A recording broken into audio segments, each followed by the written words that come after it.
stato un anno eccezionale sotto il profilo dei risultati. Pensate solo che abbiamo chiuso la partita dell'autonomia, che sembrava impensabile celebrare un referendum.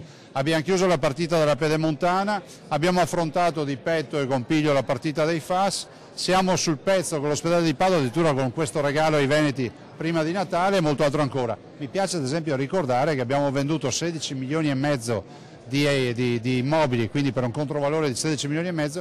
Un anno intenso il 2017 per il Veneto, con numerosi risultati sintetizzati dal governatore nel tradizionale appuntamento di fine anno a Palazzo Balbi.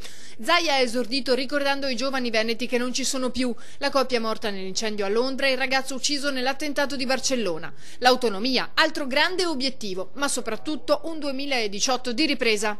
Auguro tanta salute, auguro che si trascorra questo Natale in serenità, con i familiari, con i propri cari, con le persone che si amano, e auguro uno strepitoso 2018. Speriamo sia l'anno che definitivamente ci fa uscire dalla crisi.